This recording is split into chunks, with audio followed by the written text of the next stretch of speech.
오늘 선포되어질 말씀은 누가복음 19장 11절부터 27절까지에 있는 말씀입니다. 누가복음 19장 11절부터 27절까지의 말씀, 신약 성경 128면 정도에 있습니다. 봉독해 드립니다. 그들이 이 말씀을 듣고 있을 때에 비유를 더하여 말씀하시니 이는 자기가 예루살렘에 가까이 오셨고 그들은 하나님의 나라가 당장에 나타날 줄로 생각함이더라. 이르시되 어떤 귀인이 왕위를 받아 가지고 오려고 먼 나라로 갈 때에 그 종 열을 불러 은화 10문화를 주며 이르되 내가 돌아올 때까지 장사하라 하니라. 그런데 그 백성이 그를 미워하여 사자를 뒤로 보내어 이르되 우리는 이 사람이 우리의 왕됨을 원하지 아니하나이다 하였더라. 귀인이 왕위를 받아 가지고 돌아와서 은화를 준 종들이 각각 어떻게 장사하였는지를 알고자 하여 그들을 부르니 그 첫째가 나와 이르되 주인이여 당신의 한 문화로 10문화를 남겼나이다. 주인이 이르되 잘하였다 착한 종이여 내가 지극히 작은 것에 충성하였으니 10 고을 권세를 차지하라 하고 그 둘째가 와서 이르되 주인이여 당신의 한 문화로 5문화를 만들었나이다. 주인이 그에게도 이르되 너도 5 고을을 차지하라 하고 또 한 사람이 와서 이르되 주인이여 보소서 당신의 한 문화가 여기 있나이다. 내가 수건으로 쌓아 두었었나이다. 이는 당신이 엄한 사람인 것을 내가 무서워함이라. 당신은 두지 않은 것을 취하고 심지 않은 것을 거두나이다. 주인이 이르되 악한 종아 내가 내 말로 너를 심판하노니 너는 내가 두지 않은 것을 취하고 심지 않은 것을 거두는 엄한 사람인 줄로 알았느냐. 그러면 어찌하여 내 돈을 은행에 맡기지 아니하였느냐. 그리하였으면 내가 와서 그 이자와 함께 그 돈을 찾았으리라 하고 곁에 섰는 자들에게 이르되 그 한 문화를 빼앗아 10문화 있는 자에게 주라 하니 그들이 이르되 주여 그에게 이미 10문화가 있나이다. 주인이 이르되 내가 너희에게 말하노니 무릇 있는 자는 받겠고 없는 자는 그 있는 것도 빼앗기리라. 그리고 내가 왕됨을 원하지 아니하던 저 원수들을 이리로 끌어다가 내 앞에서 죽이라 하였느니라. 아멘. 이 시간 할렐루야 찬양대에 찬양이 있겠습니다.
우리 옆에 계신 분들, 앞뒤에 계신 분들하고 먼저 축복의 인사를 나누겠습니다. 사랑합니다. 축복합니다. 고맙습니다. 감사합니다. 오늘은 신학 공부를 좀 하셔야 하실 것 같습니다. 재미는 없지만 정말 중요한 말씀이기 때문에 잘 들으시고 몇 가지라도 기억하시면 참 좋겠습니다. 신약 성경에서 복음서라고 불리우는 성경이 있습니다. 마태복음, 마가복음, 누가복음, 요한복음, 이 네 복음서입니다. 이 네 성경을 복음서라고 부르는 이유는 모두가 다 예수님의 말씀, 예수님의 행적에 관한 것들만 기록하고 있기 때문에 복음서라고 부릅니다. 그리고 네 개의 복음서가 있는 이유는 마태, 마가, 누가, 요한이라는 네 명의 제자가 각각 듣고 수집하고 정리하고 편집했기 때문에 네 개의 복음서가 있습니다. 그래서 편집한 사람들의 이름을 붙여서 마가복음, 마태복음, 누가복음, 요한복음이라고 부릅니다. 이 네 복음서는 각각 수집하고 정리하고 편집한 사람이 다르기 때문에 각각의 내용이나 순서에서 조금씩 차이가 있습니다. 그리고 네 복음서에 똑같은 내용으로 모두 기록되어져 있는 말씀이나 행적이 있는가 하면 어느 복음서에 있는데 어느 복음서에 없는 그런 말씀도 있습니다. 또 같은 내용의 말씀이 조금 다르게 표현된 부분도 발견할 수 있습니다. 그리고 겉보기에 형식은 비슷한 내용 같은데 내용이 전혀 달라서 전혀 다른 목적과 교훈을 가진 말씀으로 우리가 찾아볼 수 있는 것들도 있습니다. 그 대표적인 말씀이 바로 오늘 본문인 열 문화의 비유입니다. 겉으로 보면, 형식적으로 보면 마태복음 25장에 나오는 달란트의 비유와 똑같은 것처럼 쌍둥이 비유처럼 생각할 수 있습니다. 하지만 내용은 큰 차이가 있습니다. 이 마태복음에 나오는 달란트 비유에서는 주인이 세 명의 종에게 그 재능대로 한 사람에게는 금 5달란트를 맡기고 또 다른 종에게는 금 2달란트를 맡기고 나머지 종에게는 금 1달란트를 맡겼다고 기록합니다. 하지만 누가복음에 나오는 문화의 비유에서는 주인이 10명의 종에게 똑같이 은하 한 문화씩을 맡겼습니다. 그리고 마태복음에 나오는 달란트 비유에서는 주인이 종들에게 달란트를 그저 맡기기만 했습니다. 그 맡긴 거 가지고 뭘 해라 이렇게 명령하신 부분이 없습니다. 그런데 누가복음의 열 문화의 비유에서는 주인이 종들에게 한 문화씩 맡기면서 나가서 내가 돌아올 때까지 이것 가지고 장사하라, 장사를 지시하십니다. 본문 13절의 말씀을 보시면 그 종 열을 불러 은하 열 문화를 주며 이르되 내가 돌아올 때까지 장사하라 하니라고 분명히 기록합니다. 뿐만 아니라 마태복음의 달란트 비유에서는 종들이 장사해서 남긴 달란트가 2배씩이었습니다.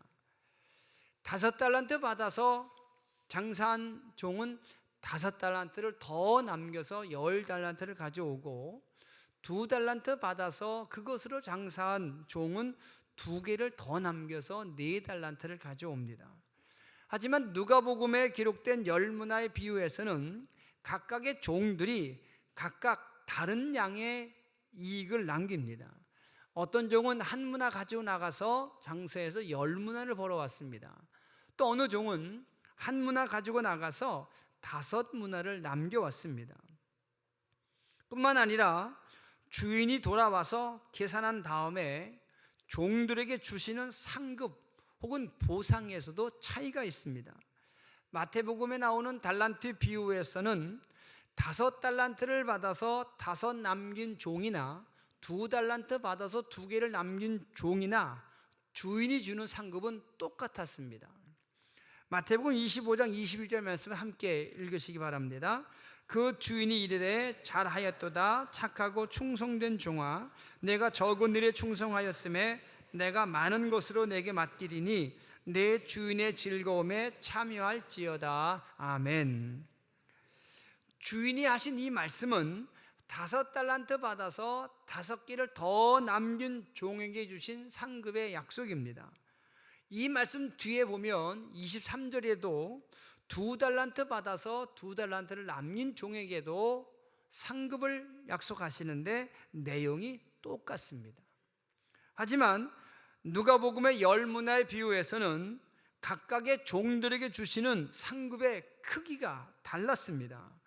종들이 남긴 문화의 수만큼의 고울의 권세를 주신다고 말씀하십니다. 본문 17절의 말씀을 함께 읽겠습니다.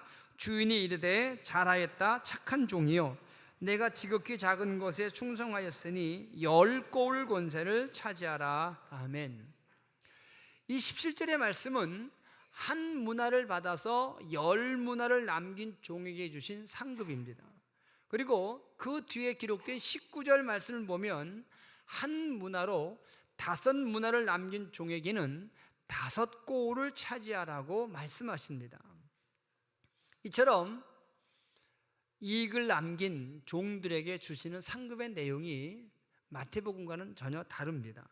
그리고 1달란트 받아서 땅에 묻어버린 종과 한 문화를 받아서 장사하지 않고 수건에 쌓아두었던 종에게 내린 처벌, 책망의 내용도 달랐습니다.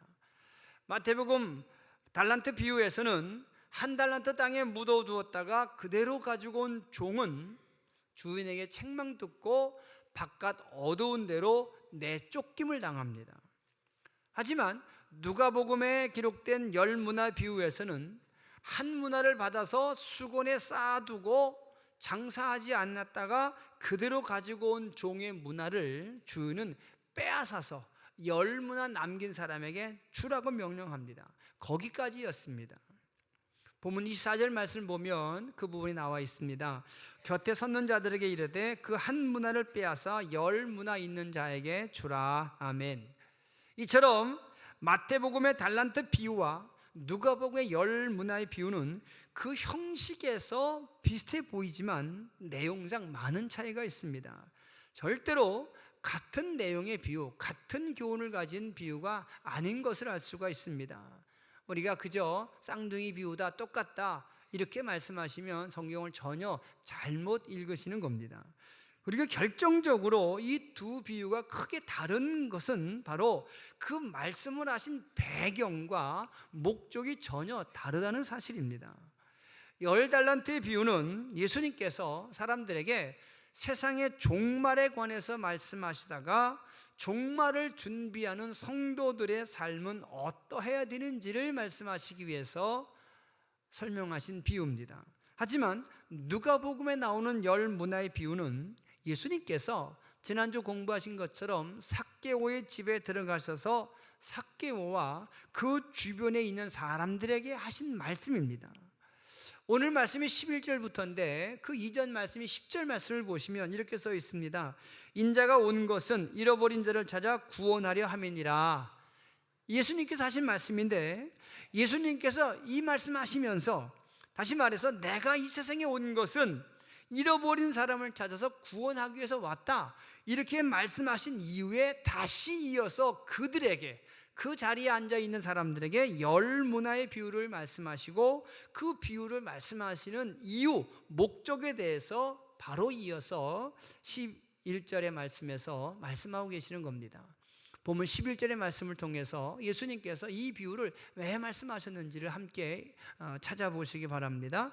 그들이 이 말씀을 듣고 있을 때 비유를 더하여 말씀하시니 이는 자기가 예루살렘에 가까이 오셨고 그들은 하나님의 나라가 당장에 나타날 줄로 생각함이더라. 아멘.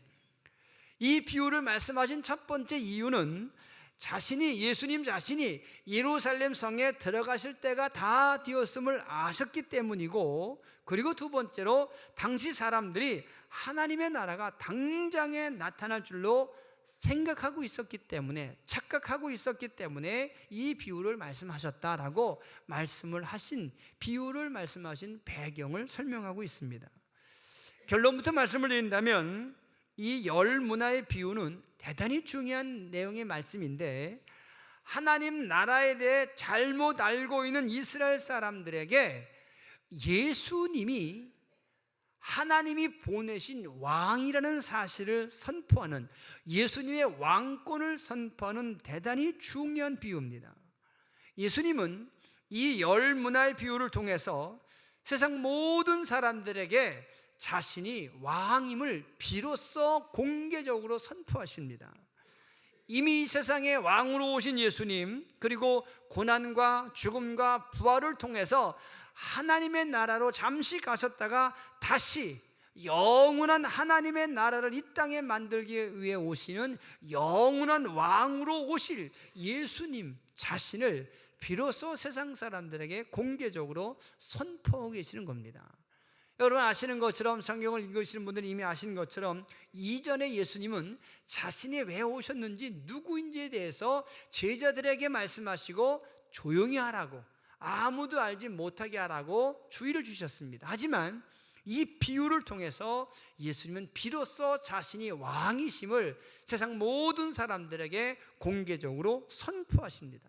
그래서 존슨이라는 신학자는 이 비유를 가리켜서 누가의 왕권 비유라고 이름 붙입니다. 그리고 실제로 이 비유를 말씀하신 이후부터 누가복음에서 예수님을 가리키는 말들을 왕으로 지칭합니다. 예수님의 구속사에 있어서 이 비유는 굉장히 중요한 분기점의 역할을 합니다. 이 비유부터 예수님은 세상 사람들에게 공개적으로 왕으로, 스스로도 또 사도들도 왕으로 예수님을 지칭하면서 말씀하고 있기 때문에 그렇습니다.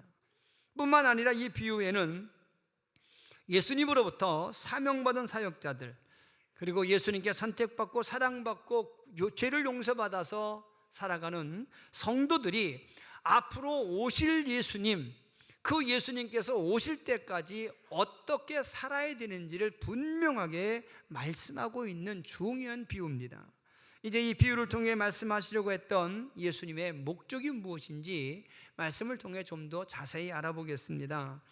여러분, 먼저 이 비유는 교리적으로 정말 중요한 비유입니다. 잘 들으시고 기억하셨다가 스스로 내가 재림주다, 내가 하나님이고 내가 예수고 내가 왕이라고 말하는 이단들의 잘못된 교리를 구별하는 영적인 지혜와 지식을 얻는 여러분들 되시길 바랍니다. 먼저 보면 12절 말씀 보시면, 어떤 귀인이 왕위를 받아가지고 오려고 먼 나라로 갈 때라는 말로 이 비유를 시작합니다. 여기서 귀인은 바로 예수님을 가리킵니다. 어떤 귀인이 왕위를 받아가지고 오려고 먼 나라로 간다는 것은 예수님께서 고난과 죽음과 부활의 과정을 통해서 하나님의 나라에 가셨다가 다시 오셔서 영원한 왕권을 가지고 다시 오셔서 이 세상을 심판하시고 영원한 하나님의 나라를 만드신다는 겁니다. 이것은 기독교 교리의 핵심입니다. 그리고 우리가 무조건 믿고 고백해야 될 우리 믿음의 근거이기도 합니다.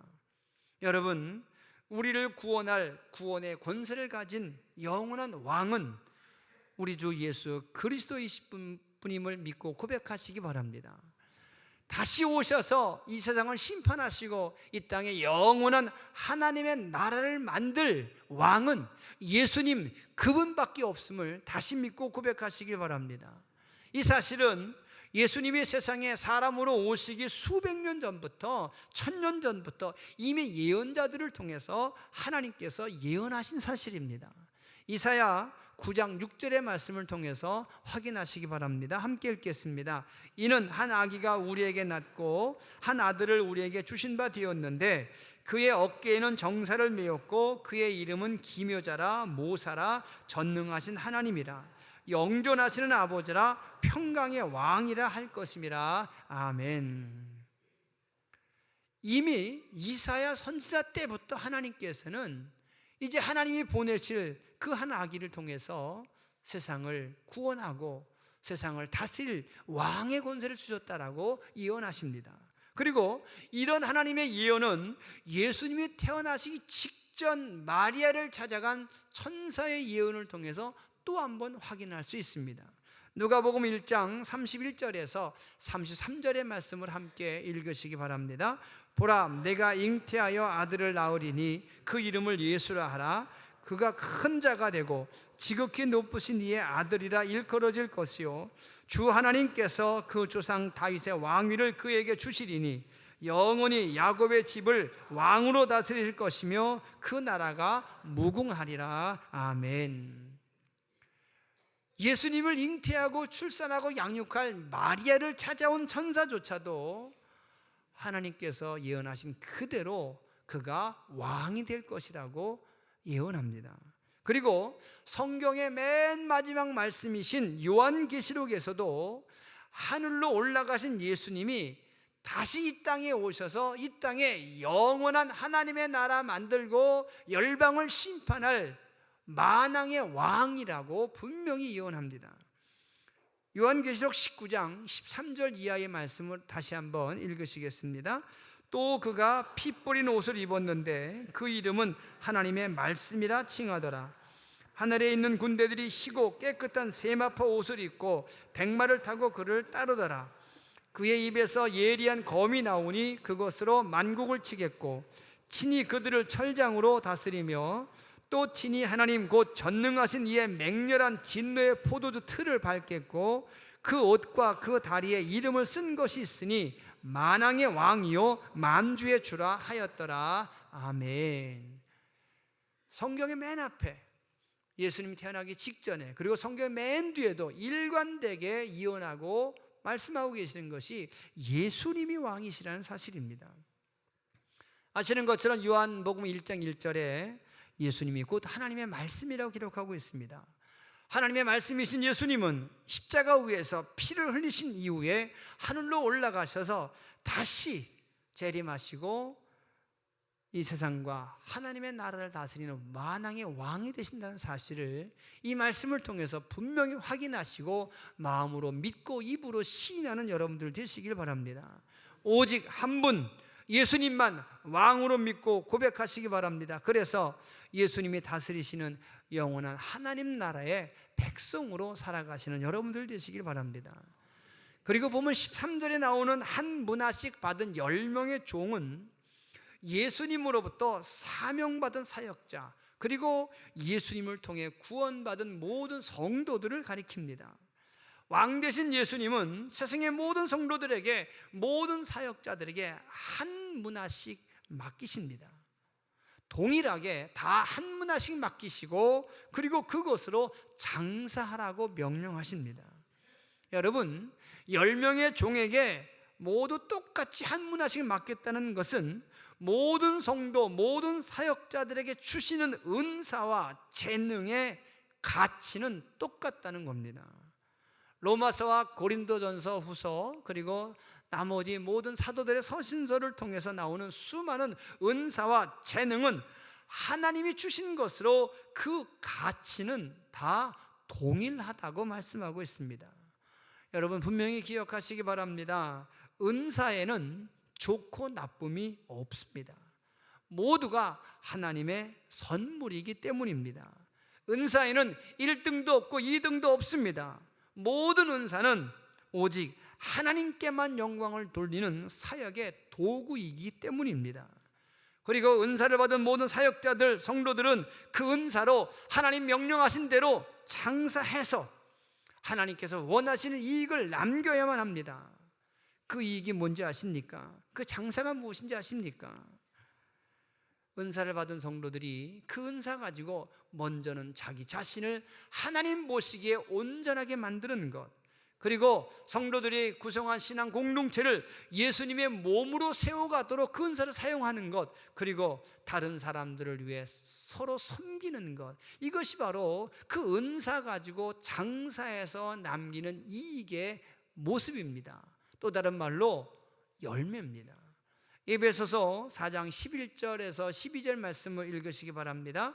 그가 어떤 사람은 사도로, 어떤 사람은 선지자로, 어떤 사람은 복음을 전하는 자로, 어떤 사람은 목사와 교사로 삼으셨으니 이는 성도를 온전하게 하여 봉사 일을 하게 하며 그리스도의 몸을 세우려 하심이라. 아멘. 이 말씀은 사도 바울이 에베소에 있는 교회 교인들에게 은사를 설명하고 은사의 목적을 말씀하는 부분입니다. 그리고 사도 바울뿐 아니라 사도 베드로도 베드로전서 4장 10절에서 하나님께서 성도들에게 주신 은사의 목적이 서로가 서로에게 봉사하기 위함이라고 분명히 가르치고 있습니다. 베드로전서 4장 10절의 말씀을 함께 읽겠습니다. 각각 은사를 받은 대로 하나님의 여러 가지 은혜를 맡은 선한 청지기같이 서로 봉사하라. 아멘. 여러분, 하나님이 주신 은사로 성도는 먼저 자신을 온전하게 만들어야 합니다. 그리고 하나님이 주신 은사로 교회 공동체를 예수님의 몸으로 만들어가는 일에 자신들의 은사를 모아야 합니다. 그리고 모든 성도들이 서로가 서로를 섬기는 일에 자신의 은사를 사용해야 합니다. 맡겨진 문화를 사용해야 된다는 뜻입니다. 만약에 받은 은사가 있음에도 불구하고 이런 열매가 없다면, 이런 거룩한 장사를 하지 않았다면 예수님 다시 오셔서 왕권을 가지고 다시 오셨을 때 그 왕 되신 예수님의 심판을, 책망을 피할 길이 없다는 것을 성경은 분명히 우리에게 경고하고 계십니다. 본문 15절의 말씀을 함께 읽겠습니다. 귀인이 왕위를 받아가지고 돌아와서 은혜를 준 종들이 각각 어떻게 장사하였는지를 알고자 하여 그들을 부르니. 아멘. 여러분, 예수님께서 다시 오실 때 왕권을 가지고 오셔서 모든 사람들을 심판하실 때 예수님께서 우리에게 맡기신 문화, 우리에게 맡기신 그 은사 가지고 우리가 어떻게 장사해서 어떤 걸 남겼는지를 예수님께서 따져보신다는 겁니다. 여러분, 오늘 내게 열매가 있는지 스스로 돌아보시기 바랍니다. 하나님이 나를 먼저 아시고 나를 먼저 사랑하시고 나를 구원해 주셨을 뿐만이 아니라 감사하게도 문화까지 맡겨주셨는데, 은사까지 주셨는데, 그 은사로 하나님이 원하시는 것들 가운데 내가 무엇을 남겼는지, 내가 지금 하나님 지시하신 대로 거룩한 장사를 하고 있는지, 제대로 하고 있는지를 여러분, 우리는 스스로 돌아봐야 합니다. 늘 점검해야 합니다. 하나님은 은사 받은 내가 하나님 보시기에 온전한 성도의 모습을 가지고 있는지, 하나님의 은사를 받은 내가 그 은사 가지고 예수님의 몸인 교회 공동체를 제대로 세우는 일에 헌신하고 있는지, 하나님의 은사를 받은 내가 다른 사람들을 위해서 사랑으로 봉사하고 있는지를 따져보신다는 사실을 우리는 두려운 마음으로 늘 기억하고 있어야 합니다. 만약에 여러분 그런 열매가 없다면, 그런 거룩한 장사를 내가 하고 있지 않는다면 하나님의 책망을 우리는 피할 수가 없습니다.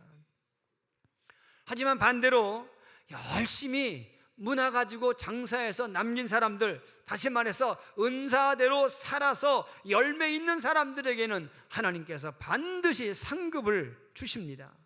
그리고 하나님이 주시는 상급은 사람의 기대를 뛰어넘는 놀랍고 크고 좋은 것들임을 성경은 우리에게 약속하고 계십니다. 여러분, 오늘 본문에 나오는 왕 되신 예수님이 돌아와서 주시는 상급의 내용을 자세히 보시기 바랍니다. 종은 주인으로부터 문화를 받아서 문화로 장사하고 문화로 남겼는데, 하나님은 문화를 남긴 종들에게 무엇을 주셨습니까? 상급으로 고울의 권세를 주셨다고 말씀합니다. 고울을 다스리는 권세를 주신다고 말씀하십니다. 지금 우리가 이 육신의 모습으로 사는 동안에 은사 가지고 남을 사랑으로 섬기는 삶을 살면 그 섬기는 삶이 지금 보기에는 낮은 사람처럼 보이지만 하나님의 나라에서 하나님께서 받으시고 상급을 주실 때 그 상급은 다스리는 권세가 된다는 사실을 성경은 우리에게 분명히 말씀하고 있습니다. 본문을 보시기 바랍니다. 한 문화 받아서 10문화 남겼는데 그것을 받으신 왕의 상급은 10고울의 권세였습니다. 아무것도 남기지 못한 한 문화 빼앗아서 더 주었으니까 11고울의 권세를 받았을 겁니다. 그리고 한 문화 받아서 5문화 남긴 사람에게도 왕 대신 예수님은 5고울의 권세를 차지하라고 말씀하십니다. 여러분, 우리가 받은 것은 문화입니다. 문화는 화폐는 아닙니다. 달란트보다 좀 큰 화폐인데 한 문화가 요즘 말로 3달치 임금에 해당한답니다. 한 몇백만 원 정도라고 우리가 보시면 이해가 될 것 같습니다.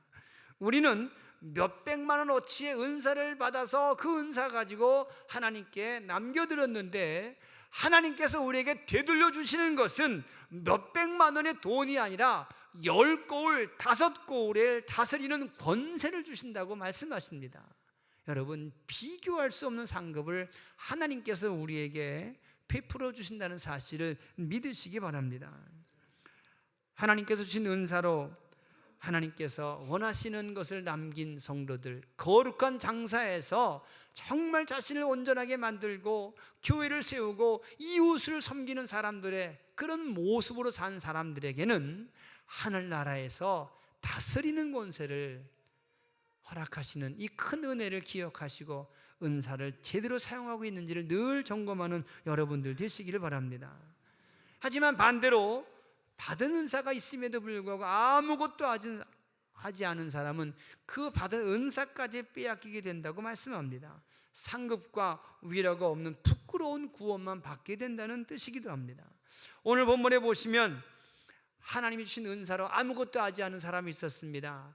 한 문화를 똑같이 받았는데 그 사람은 아무 일도 하지 않고 하나님 지시하신 대로 장사하지 아니하고 수건에 쌓아두었다가 그대로 가지고 왔습니다. 그 사람도 그런데 할 말은 있습니다. 변명거리가 있고 자신이 왜 장사하지 않았는지 그 이유가 분명했습니다. 어떻게 변명하고 있는지 21절과 22절 말씀을 함께 읽으시기 바랍니다. 또 한 사람이 와서 이르되 주인이여 보소서 당신의 한 문화가 여기 있나이다. 내가 수건으로 쌓아두었었나이다.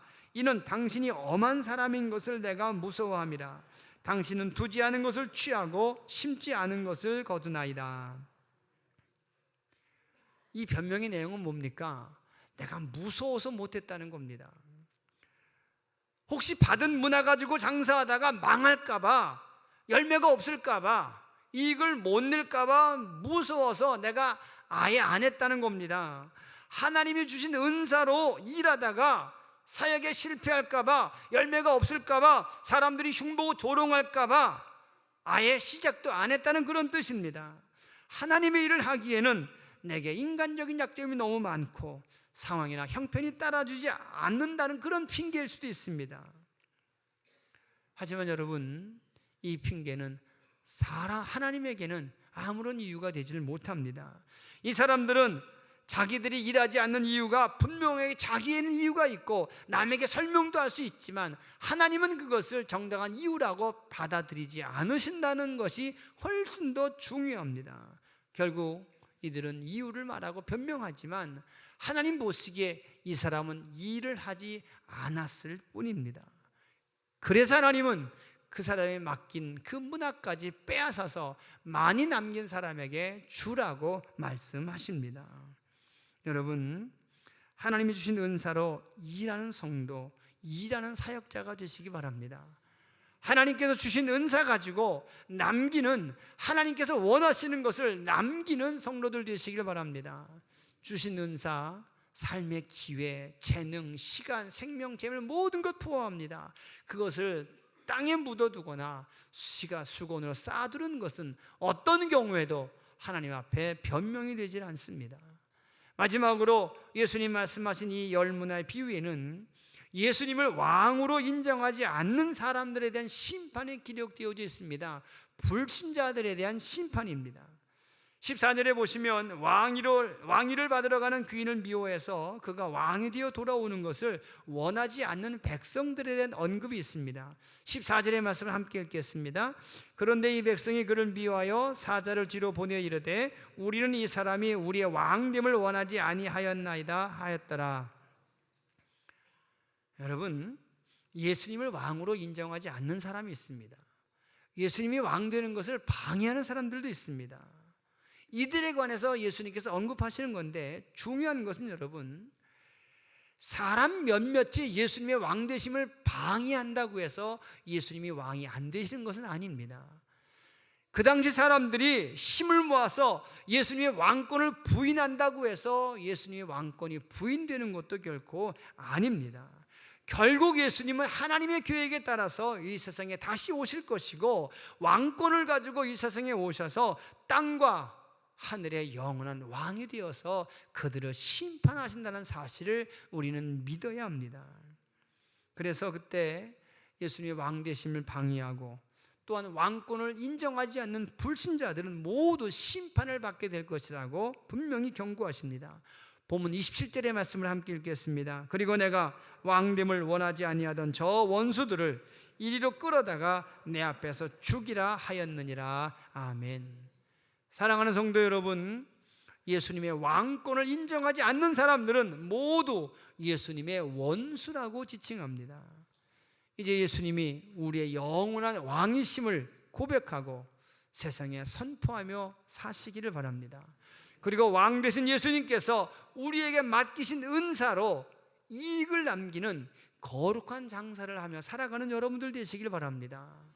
다른 사람 은사 기웃거리지 말고 내게 주신 은사가 무엇인지 그것으로 하나님께 충성하는 하나님의 사람들이 되시기를 바랍니다. 하나님이 주신 은사와 재능으로 먼저 자신을 하나님 앞에 온전한 사람으로 만들고 교회 공동체를 예수님의 몸으로 세워나가고 다른 사람을 위해서 사랑으로 봉사하는 일에 하나님께서 맡기신 은사를 사용하는 여러분 모두가 되시길 바랍니다. 그렇게 살면 왕 되신 예수님께서 지금 우리가 상상도 할 수 없는, 기대조차 하지 못했던 크고 놀라운 좋은 곳으로 우리에게 상급을 주실 줄로 믿습니다. 합심해서 기도하겠습니다. 하나님, 주신 은사로 왕 되신 예수님을 기쁘게 하는 거룩한 장사하며 살아가는 하나님의 사람들 되게 하여 주옵소서. 합심해서 기도하겠습니다. 사랑이 많으신 아버지 하나님, 고맙습니다. 감사합니다. 우리에게 주신 은사가 있음을 믿습니다. 이 은사 가지고 하나님의 나라 위하여 하나님 원하시는 거룩한 장사를 하여서 유익을 남기는, 이익을 남기는 하나님의 백성들 되게 하여 주시옵소서. 우리 자신을 온전한 사람으로 만들어가게 하시고 교회 공동체가 예수님의 몸 되게 하기 위해서 은사를 사용하게 하시고 내 이웃을 진심으로 사랑하며 섬기는 그런 일에 우리 은사를 사용함으로 하나님께 큰 상급을 받는 거룩한 백성 되게 하여 주옵소서. 예수님 이름으로 기도합니다. 아멘. 우리를 구원하신 아버지 하나님, 우리에게 은사 주심을 믿습니다.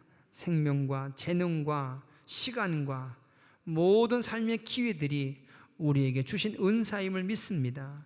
이 은사 가지고 우리 자신을 하나님 앞에 온전한 사람으로 만들고 교회 공동체를 예수님의 몸으로 만들고 다른 이들을 위해 섬기고 사랑하는 일에 우리의 모든 은사가 사용되게 하여 주옵소서. 그래서 하나님 원하시는 열매를 맺게 하시고 이익을 남겨서 하나님으로부터 큰 권세를 상급으로 받는 복된 백성들 되게 하여 주옵소서. 예수님 이름으로 감사하며 기도합니다.